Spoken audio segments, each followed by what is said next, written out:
Yes, so hello everyone, Hitesh here. Today we're gonna talk about a web series called Loki.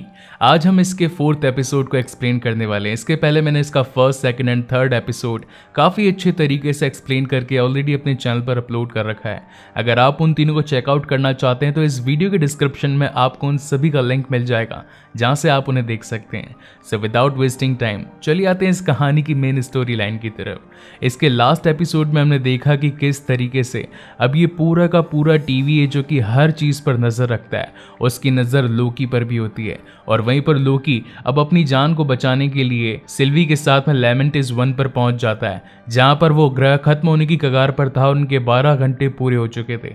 और उसी के साथ इस episode की शुरुआत होती है, जहां पर स्टार्टिंग में हमें दिखाया जाता है एसगार्ड। वहां पर एक छोटी सी बच्ची अपने खिलौनों के साथ में खेल रही होती है और तभी वहां पर कुछ मिनटमैन आकर उस बच्ची को वेरिएंट बताते हैं और उनके साथ चलने के लिए कहते हैं। तो वो बच्ची कहती है कि आखिर मैंने किया क्या, आप मेरे साथ ऐसा क्यों कर रहे हो और मुझे कहां पर लेकर जा रहे हैं। मगर वो सभी मिनटमैन उसकी कोई बात नहीं सुनते और उसे पकड़कर सीधा टीवीए के हेडक्वार्टर्स में ले आते हैं। और यहाँ पर हम देखते हैं कि जो इनकी लीडर होती है ये और कोई नहीं बल्कि जज रवोना होती है, और वो बच्ची भी और कोई नहीं बल्कि अपने चाइल्डहुड वाली सिल्वी ही होती है। और जिस तरीके से सारे रूल्स एंड रेगुलेशन के साथ में लोकी को यहाँ पर लेकर आया गया था, वही सारे के सारे रूल्स एंड रेगुलेशंस अब वहाँ पर सिल्वी के ऊपर भी लागू होते हैं। उसे भी वहाँ पर पेपर्स पर साइन करना पड़ता है और साथ ही अदालत में पेश होना पड़ता है। मगर वहीं पर वो एक चाल खेल जाती है और जोरदार काट खा जाती है रवोना के हाथ पर और उसका टेम्पेट लेकर वहां से भाग जाती है। वहीं से सीन शिफ्ट होता है प्रेजेंट टाइम में, जहां पर हमें दिखाई जाती है जज रवोना, जो कि अब अपने तीनों टाइम कीपर्स यानी कि समय रक्षकों के सामने आकर कहती है कि हम जल्द ही उन दोनों वेरिएंट्स को पकड़ लेंगे।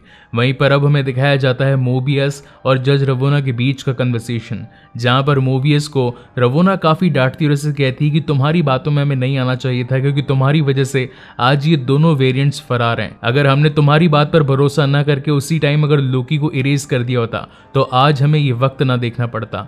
वहीं पर सीन शिफ्ट होता है अब लेमेंटिस 1 पर, जहां पर अब लोकी और साथ ही सिल्वी दोनों आपस में बैठकर ये बात कर रहे थे कि ये ग्रह अब खत्म होने की कगार पर है, 12 घंटे खत्म होने में अब बस कुछ ही समय बचा है और धीरे धीरे करके ये पूरा ग्रह नष्ट हो जाएगा। और अब जैसा कि इन दोनों को ही पता था कि ये अब इनका आखिरी समय है, तो ये बैठकर अपनी प्रीवियस बातें करने लगते हैं, जिनमें सिल्वी बताती है कि वो काफी छोटी थी जब यहाँ पर उसे लेकर आया गया, मगर उसका कोई कसूर नहीं था, इसलिए वहां पर उसने रवोना का टेम्पेट चुराया और समय के प्रलय वाली जगहों पर भागती और छिपती रही। उसने ऐसी हजारों तबाहियां देखी अपने इस पूरे जीवन काल में और आज उसका खुद ही का अंत एक प्रलय के आने से होने वाला था। दूसरी ओर टीवीए हेडक्वार्टर्स में अब मोबियस समय रेखा पर अपनी नजर गड़ाए था और ये पता लगाने की कोशिश कर रहा था कि आखिर वो दोनों ही वेरिएंट्स किस टाइमलाइन के किस प्रलय वाले क्षेत्र में होंगे, क्योंकि अगर उन दोनों को नहीं बचाया गया तो उनके फ्यूचर प्लान्स भी खराब हो सकते थे। यहाँ अब लेमेंटिस 1 पर वो सारी तबाहियां, वो सारे ग्रह अब नष्ट होने की कगार पर आ चुके थे और ये दोनों अपने हाथों में हाथ लेकर अपने अंतिम समय का इंतजार कर रहे थे। मगर वहीं हेडक्वार्टर्स में हमें दिखाया जाता है कि प्रलय के आने से थोड़ी देर पहले वहां पर एक रेड कलर की रेखा निकलने लगती है और तभी इन लोगों को पता चलता है कि वो दोनों वेरिएंट्स लेमेंटिस 1 पर हैं और इस समय रहते वहां पर पहुंच जाते हैं और उन दोनों को ही अपने साथ में कस्टडी में लेकर यहाँ टीवीए में आ जाते हैं। अब इन दोनों को ही अलग अलग रूम में बिठाकर इनसे पूछताछ करी जाती है। वहां पर लोकी के पास तो पहुंचता है मोबियस, वहीं दूसरी ओर अब सिल्वी के पास में पहुंचती है रवोना। मोबियस आकर लोकी से पूछता है कि आखिर तुमने ये सब क्यों किया, यहाँ से भागने की कोशिश क्यों की, हमने तो तुम्हारा साथ दिया और तुम्हारा भविष्य सुधारने की कोशिश करी, मगर तुमने तो हमारी ही पीठ में छुरा भोंक दिया। अब वहाँ पर लोकी उसे कुछ बताना नहीं चाहता था, इसी वजह से मोबियस को गुस्सा हो जाता है और वो उसे एक टाइम लूप में फंसा देता है। उस टाइम लूप के अंदर जो भी एक्टिविटीज़ होती है वो अगेन टू अगेन रिपीट होने लगती है। वहाँ पर लोकी अपनी पुरानी बेस्ट फ्रेंड सिफ से मिलता है। सिफ उसे वहाँ पर आकर कहती है कि तुमने मेरे बाल क्यों काटे, तुम्हें इसकी सज़ा मिलनी चाहिए, तुम नकारा और कमीने किस्म के इंसान हो, और वो उसे वहाँ से मारकर निकल जाती है। और यही सेम चीज़ अगेन रिपीट होती है। लोकी को वापस से वही डायलॉग सुनने पड़ते हैं और वही जूते अगेन खाने पड़ते हैं। ऐसा 3-4 बार होता है। इससे लोकी काफ़ी ज़्यादा परेशान हो जाता है और फाइनली उससे कहता है कि हाँ, मैंने तुम्हारे साथ गलत किया, मुझे ऐसा नहीं करना चाहिए था। मगर तब वहाँ पर सिर्फ कहती है कि तुम अकेले ही थे और अकेले ही रहोगे, तुम्हारा कभी कुछ नहीं होगा। वो अगेन मारकर उसे वहाँ से निकल जाती है।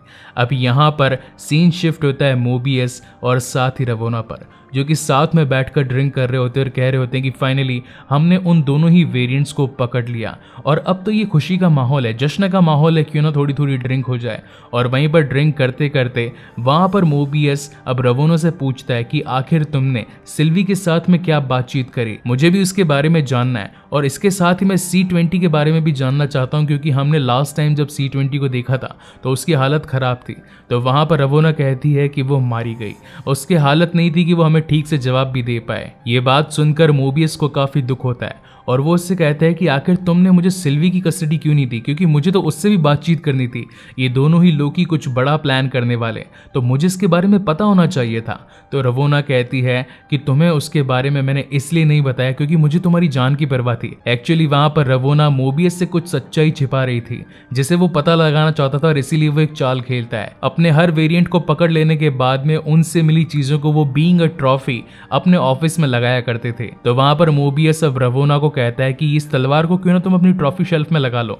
और जैसे ही वहां पर रवोना उस तलवार को अपनी ट्रॉफी शेल्फ में लगाने जाती है तो पीछे से मोबियस उसका टैम्पैड अपने टैम्पैड के साथ में बदल देता है और वहां से उसे कहकर निकल जाता है कि मैं थोड़ा थका हुआ हूं और मुझे रेस्ट की जरूरत है। साइड में जाकर जब वो उसका टैम्पैड चेक करता है तो उसे C20 की फुटेज मिलती है जिसकी कस्टडी और साथ ही उससे पूछताछ और कोई नहीं बल्कि खुद रवोना कर रही थी और उसे इस बात को कहने पर मजबूर कर रही थी कि तुमने अपनी पास्ट में जाकर क्या क्या देखा। ये सारी बातें जब मोबियस को पता चलती है तो उसे माइंड में क्लिक होता है कि जरूर इनके पीछे कुछ ना कुछ तो इश्यूज हैं।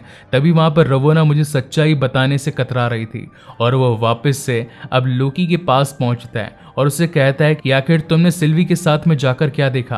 तो वहां पर लोकी उसे बताने की कोशिश करता है कि ये टीवीए है जो कि सबसे बड़ा धोखेबाज है। तुम लोग अभी तक ये सोच रहे थे कि टीवीए ने तुम लोगों को बनाया, मगर तुम्हारी खुद की भी कभी कोई लाइफ थी, तुम भी कभी अपनी एक जिंदगी में जिया करते थे। और ये बात सुनने के बाद में अब मोबियस उसका साथ देने के लिए तैयार हो जाता है और ये दोनों अब आगे बढ़ने लगते हैं ताकि वो इसकी और तहकीकात कर सकें। वहीं दूसरी ओर अब जब B15 सिल्वी उसको पकड़कर लेकर आई थी तो सिल्वी उससे कहा था कि तुम्हारी ये जिंदगी नहीं है और तुम भी यहाँ पर झूठ के बलबूते पर जी रही हो।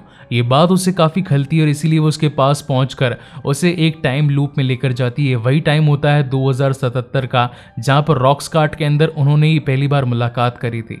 वहां पर B15 उससे कहती है कि आखिर तुम किस सच के बारे में कह रही थी, मुझे सब कुछ बताओ। तो वहां पर सिल्वी उसके दिमाग पर हाथ रखकर उसे उसकी प्रीवियस यादों में ले जाती है जहां पर वो अपनी पुरानी यादों, अपनी पुरानी लाइफ, अपने पुराने सभी दोस्तों को देख पाती है और इन सभी चीजों की वजह से वो काफी ज्यादा इमोशनल भी हो जाती है। और तब उसे लगने लगता है कि हाँ, हम सभी को टीवीए ने नहीं बनाया बल्कि हम सभी भी खुद एक वेरिएंट हुआ करते थे जिन्हें टीवीए ने हमारी लाइफ से निकालकर यहाँ पर कैद कर दिया। यहाँ मोबियस और लोकी जब साथ में निकल रहे होते हैं अपने काम को और भी ज्यादा प्रोग्रेस में डालने के लिए, वहीं पर अब पहुंच जाती है रवोना उनके सामने अपनी टीम के साथ में और कहती है कि शायद तुमने मेरा टैम्पैड रख लिया है और अब वक्त आ गया उसे वापस लेने का। तब वहां पर मोबियस उससे कहता है कि मैं जानता हूं रवोना कि तुम कोई ना कोई सच तो मुझसे छिपा रही हो और तुमने मुझसे पूछा था कि अगर तुम्हें किसी समय किसी वक्त में जाने का मौका मिले तो मैं कहाँ जाऊंगा। तो मैं तुम्हें बताना चाहता हूँ कि मैं अपनी पुरानी जिंदगी में जाऊंगा जहां से तुम लोग मुझे पकड़कर लेकर आए हो। और अब जब रवोना को यह बात पता चल चुकी थी कि मोबियस को यहाँ की सच्चाई धीरे धीरे पता लगने लगी है तो वो उसे वहीं पर मिटा देती है और अब रवोना, लोकी और साथ ही सिल्वी को लेकर पहुंच जाती है समय रक्षकों के पास में और कहती है कि तुम्हारी सजा ये समय रक्षक ही तुम्हें देंगे। और जब लोकी वहां पर समय रक्षकों को देखता है तो कहता है कि तुम लोग झूठ कहते हो, तुम लोगों ने हमें नहीं बनाया बल्कि हमारी जिंदगी से हमें यहाँ पर लेकर आए हो। और जैसे ही वहां पर समय रक्षक उन्हें सजा सुनाते हैं जान से मार डालने की, मगर तभी वहां पर उनका साथ देने के लिए पहुंच जाती है B15 और अपनी चालाकियों के साथ में वो वहां पर मौजूद सभी मिनट्समैन का सामना करने लगता है और उसका साथ देने के लिए अब सिल्वी भी उन सभी का मुकाबला करने लगती है। और इसी बीच लड़ाई के अंदर अब सिल्वी तलवार फेंक कर मार देती है एक समय रक्षक के गले पर और उसका गला कटकर जमीन पर आकर गिरता है। और तब इन लोगों को पता चलता है कि ये समय रक्षक असली नहीं बल्कि ये तो रोबोटिक्स है, इनके अंदर तो कोई जान ही नहीं थी, ये तो बस यहाँ पर लोगों को यूं ही डरा कर रखने के लिए रखे गए थे। तो आखिर असली सच क्या है हमें इसका पता लगाना ही होगा। मगर तभी वहां पर पीछे से रवोना आकर लोकी को मिटा देती है और इस बात से अब तो सिल्वी को काफी ज्यादा गुस्सा आ चुका था क्योंकि वो लोकी से कहीं ना कहीं प्यार करने लगी थी। इसीलिए अब वो रवोना के सर पर उस मशीन को रखकर कहती है कि अब तुम्हें सब कुछ सच सच बताना ही पड़ेगा कि आखिर इन सब के पीछे सच्चाई क्या है और समय रक्षकों के पीछे की क्या कहानी है। और इसी सस्पेंस के साथ में ये एपिसोड यहीं पर खत्म होता है, लेकिन वहीं पर हमें इसका एक पोस्ट क्रेडिट सीन भी दिखाया जाता है जहां पर लोकी एक जगह पर उठता है और कहता है कि क्या मैं जिंदा हूं, और तभी वहां पर 3 शख्स आकर उसे कहते हैं कि अगर जिंदा रहना है तो हमारे साथ में चलो। और यहीं पर अब कंप्लीटली जाकर ये एपिसोड खत्म होता है। सो गाइज, अब ये 3 लोग कौन है और साथ ही लोकी इरेज होकर यहाँ पर कैसे पहुंचा, और आखिर वेरिएंट्स का सच क्या है, और समय रक्षक है तो वो कौन है, और मोबियस को क्यों मारा गया, इन सभी सवालों का जवाब अगर आप जानना चाहते हैं तो बने रहिए मेरे साथ में, जिसका जवाब आपको इसके अगले एपिसोड में जरूर मिलेगा। सो गाइज, आपको ये वीडियो कैसा लगा प्लीज मुझे लाइक और कमेंट करके जरूर बताइएगा, और अगर पहली बार इस चैनल पर आए तो इसे जरूर सब्सक्राइब भी कीजिएगा। इसके बाद में इसके अगले एपिसोड का एक्सप्लेनेशन आपको अगले वीक यानी कि नेक्स्ट वेडनेसडे को ही मिलेगा। And again guys, thank you very much for watching this video. मिलते हैं अगले वीडियो में।